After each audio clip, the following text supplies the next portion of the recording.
वीर वैष्णवଙ୍କ ଜୀବନଗାଥା ଦଶମ ଅଧ୍ୟାୟ ରଣତାଣ୍ଡବ। ମଢ଼ି ଅଧିକାର କରିବାର ପରଦିନ ମଢ଼ିଠାରୁ କିଛି ଦୂରରେ ମାଳପୁରା ଗ୍ରାମ। ସେଠାରେ ହୋଇଥିଲା ପ୍ରବଳ ଲୋକାରଣ୍ୟ। ଲୋକମାନଙ୍କର ଧାଡ଼ି ଲମ୍ବିଥିଲା ଚାରି ଦିଗରୁ।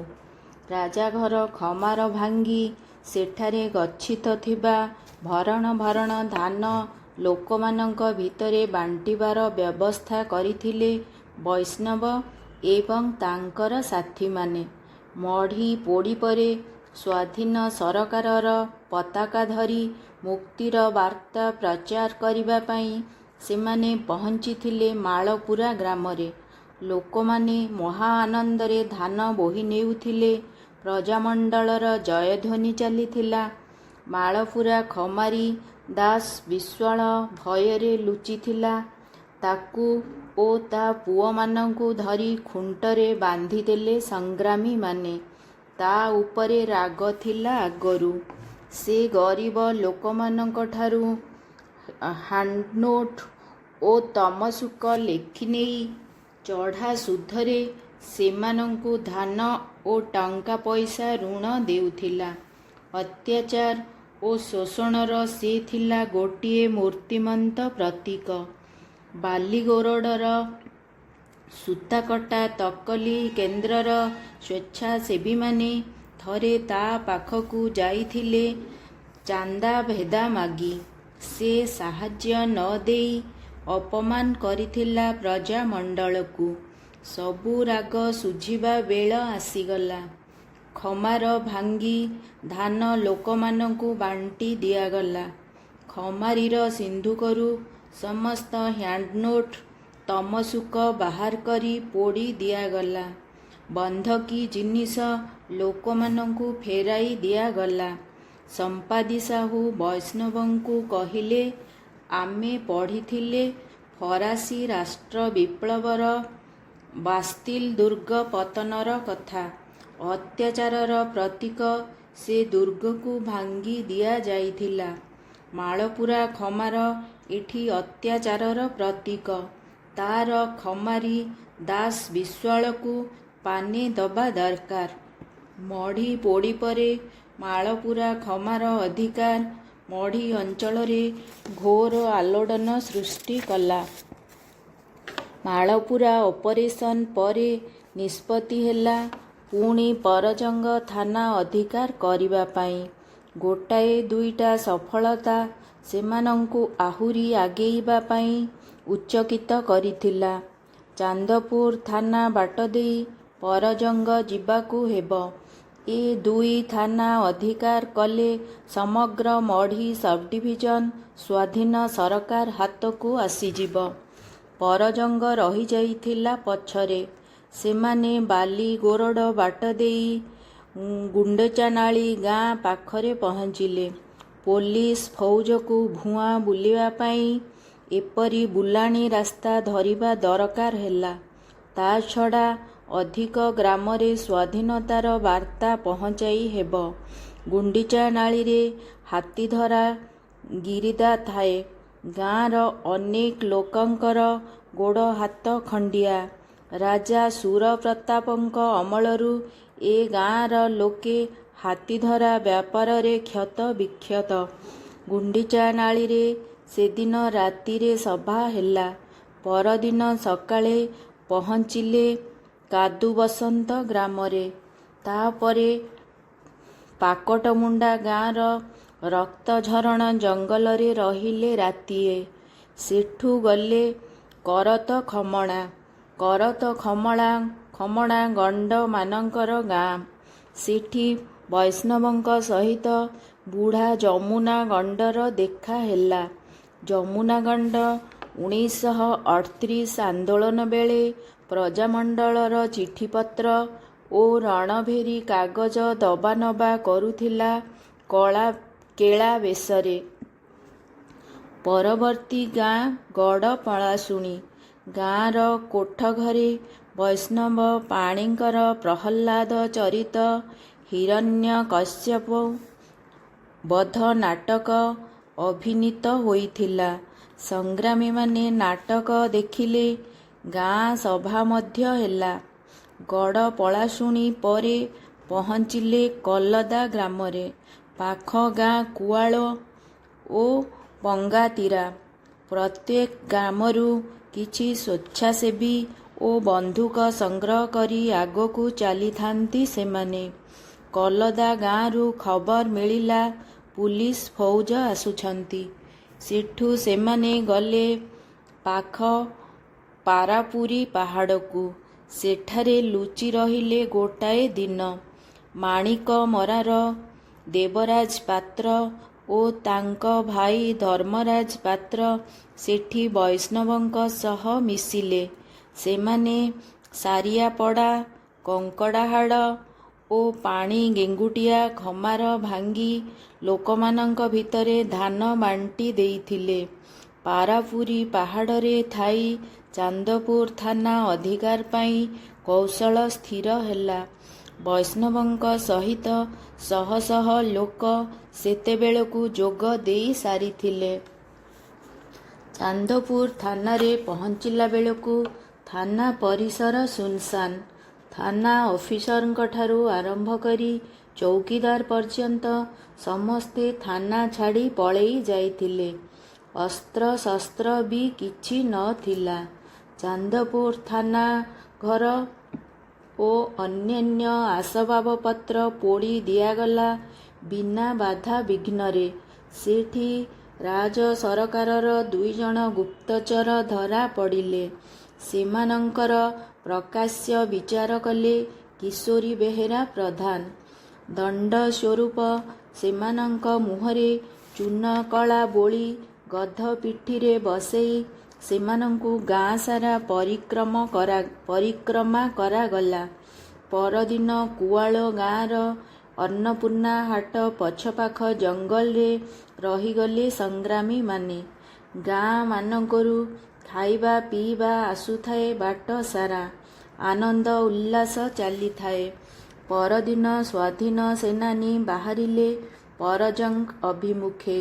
କୁଆଳରୁ ମାତ୍ର 8 କିଲୋମିଟର ଦୂର।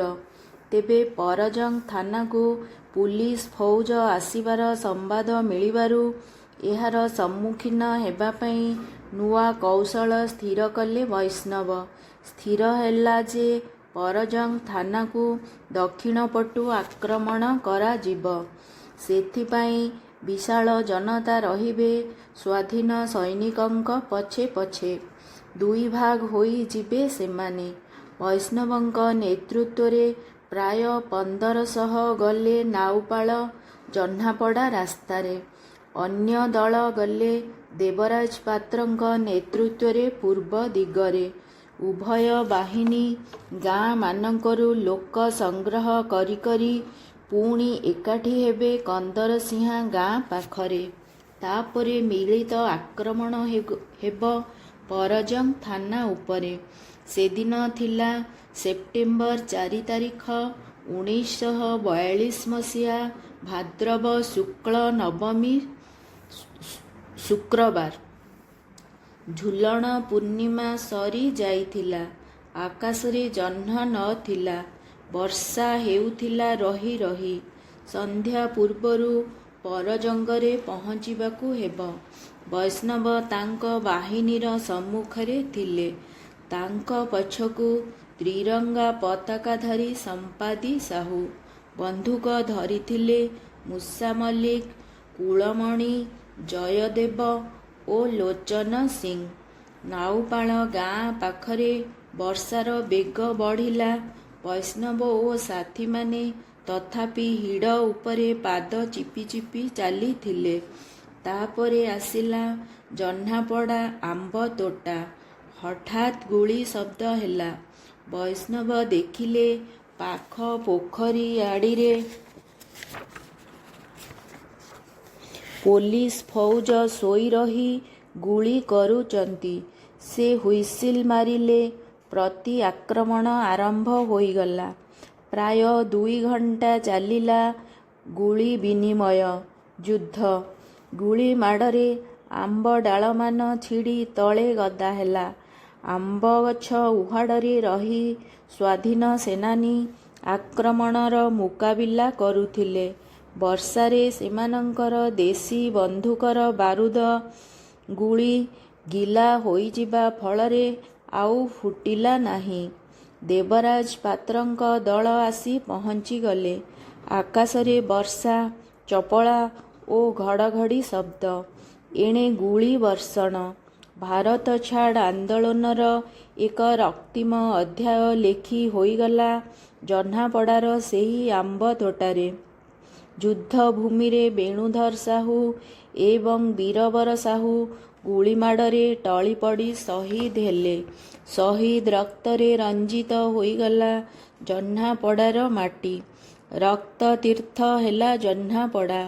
ତୀର୍ଥବାସୀ ସାହୁଙ୍କର ପାଦରେ ଗୁଳି ପଶିଗଲା। ବୈଷ୍ଣବଙ୍କ ବାମ ହାତ ଓ ପେଟ କଡ଼ରେ ଗୁଳି ବାଜିଥିଲା। ନବଘନ ବେହେରାଙ୍କୁ ସାଙ୍ଗରେ ଧରି ସେ କେଉଁଆଡ଼େ ଜଙ୍ଗଲରେ ଅଦୃଶ୍ୟ ହୋଇଗଲେ। ଅନ୍ୟ ସଂଗ୍ରାମୀମାନେ କିଏ କେଉଁ ବାଟେ ପଳାଇ ଗଲେ। ପଡ଼ି ରହିଲା ବେଣୁ ଓ ବୀରବରଙ୍କର ମରଶରୀର ଜହ୍ନାପଡ଼ା ଯୁଦ୍ଧକ୍ଷେତ୍ରରେ। ବୈଷ୍ଣବ ନବଘନ ସହ ସେହି ରକ୍ତାକ୍ତ ଅବସ୍ଥାରେ ବଣ ଜଙ୍ଗଲ ଭିତରେ ଦୌଡ଼ି ଦୌଡ଼ି ପହଞ୍ଚିଲେ କୁସୁମୀ ଗ୍ରାମରେ। ରକ୍ତମଖା ହାତ ଓ ପଳାୟନର ଆତ୍ମଗ୍ଳାନି ଭିତରେ ଯନ୍ତ୍ରଣାରେ ସେ ଅସ୍ଥିର ହୋଇ ପଡ଼ୁଥିଲେ। ଗାଁ ପାଖ ଆଖୁ କିଆରୀରେ ଗୋଟିଏ ମଞ୍ଚା ଉପରେ ଅଚେତ ହୋଇ ପଡ଼ିଗଲେ ସେ। ରକ୍ତ ବୋହି ଯାଇଥିଲା ପ୍ରଚୁର। ଖିଆପିଆ ନାହିଁ। ଦୌଡ଼ି ଦୌଡ଼ି କ୍ଳାନ୍ତ, ଅବସନ୍ନ। ନବଘନ କ'ଣ କରିବେ ବୋଲି ଭାବିବା ପୂର୍ବରୁ ଦି ଗୋଡ଼ ତାଙ୍କର ଟାଣି ହୋଇଗଲା ପାଖ ଗାଁକୁ। ସତ୍ୟବାଦୀ ପଣ୍ଡା ଗାଁର କଂଗ୍ରେସ ଲୋକ। ଆଗରୁ ତାଙ୍କ ସହ ପରିଚୟ ଥିଲା। ନବଘନଠାରୁ ସେ ସବୁକଥା ଶୁଣି ସାଥିରେ ପାଣି ଏବଂ ଗରମ କ୍ଷୀର ଧରି ଆସି ପହଞ୍ଚିଲେ ଆଖୁ କିଆରୀରେ। ଉପରୁ ଟୋପା ଟୋପା ବର୍ଷା ପାଣି ପଡ଼ୁଥିଲା। ତାର ଶୀତଳ ସ୍ପର୍ଶରେ ବୈଷ୍ଣବ ଆଖି ଖୋଲୁଥିଲେ। ଲୁଗା ଚିରି ତାଙ୍କ ହାତରେ ବ୍ୟାଣ୍ଡେଜ୍ ଭଳି ବାନ୍ଧି ଦିଆଗଲା। ପାଣି ମୁହଁରେ ଛିଞ୍ଚିଲେ। ଉଷୁମ କ୍ଷୀର କିଛି ପିଇଲେ। ଭଲ ଲାଗିଲା। ବିପଦ ତାଙ୍କ ପଛେ ପଛେ ଗୋଡ଼େଇଥିଲା। ସେମାନେ ତିନିଜଣ କୁସୁମୀ ଗାଁ ଛାଡ଼ି ଜଙ୍ଗଲ ଭିତରେ ପଶି ପହଞ୍ଚିଲେ ସାଆନ୍ଦା ସରବେରଣୀ ଗ୍ରାମ ସୀମାନ୍ତରେ ଥିବା ବାଘ ତୋଟାରେ। ଛୋଟ ପାହାଡ଼ ଉପରେ ତୋଟାଟି। ସେଠି ଗୋଟିଏ ଠାକୁରାଣୀ ମନ୍ଦିର ଭିତରେ ରାତିଏ ରହିଲେ। ହାତର ଭଙ୍ଗା ହାଡ଼ ପାଚି ଦରଜ। ଦେହରେ ଖଇଫୁଟା ଜ୍ୱର। ମନ୍ଦିରର ବାବାଜୀଙ୍କ ଚେଲାର ଗତି ସନ୍ଦେହଜନକ ହେବାରୁ ସେଠାରୁ ରାତି ଅଧରୁ ଉଠିଯାଇ ଜଙ୍ଗଲ ଭିତରେ ପହଞ୍ଚିଲେ। ତା ପରଦିନ ସନ୍ଧ୍ୟାରେ ଭୁଲୁ ଦେହୁରୀ ଓ ସିରିଆ ନାଏକ ଡଙ୍ଗାରେ ବସି ନଈରେ ଯାଇ ରାତି ରାତି ପହଞ୍ଚିଲେ ଜେନାପୁର ଘାଟରେ। ଜେନାପୁର କଟକ ଜିଲ୍ଲାରେ। ଟ୍ରେନ୍ ଚଢ଼ି କଟକ ଷ୍ଟେସନରେ ପହଞ୍ଚି ଗଲେ ବାଖରାବାଦ। ବାଖରାବାଦ ନବବାବୁଙ୍କ ଘରେ ନବବାବୁ ଅଥବା ମାଳତୀ ଦେବୀ କେହି ନ ଥିଲେ। ତେବେ ରାଧାନାଥ ପଣ୍ଡିତଙ୍କ ସାହାଯ୍ୟରେ ସୁରେନ୍ଦ୍ରନାଥ ଦ୍ୱିବେଦୀଙ୍କ ପାଖରେ କୌଣସି ପ୍ରକାର ପହଞ୍ଚିଲେ। ସେଠାରେ ଡାକ୍ତରୀ ଚିକିତ୍ସା ପ୍ରାଥମିକ ଭାବରେ କରାଇଲେ। ହାତ ଭିତରେ ଲୁହା ଗୁଳି ଥିଲା। ତାକୁ ବାହାର କରିବା ପାଇଁ ସୁରେନ୍ଦ୍ରନାଥ ଦ୍ୱିବେଦୀଙ୍କଠାରୁ ଚିଠି ଖଣ୍ଡେ ନେଇ କଲିକତା ଖଦି ଗ୍ରୁପର ମାଲିକ ଅନ୍ନଦା ପ୍ରସାଦ ଚୌଧୁରୀଙ୍କ ପାଖକୁ ଛଦ୍ମବେଶରେ ଚାଲିଗଲେ ରେଳ ଯୋଗେ।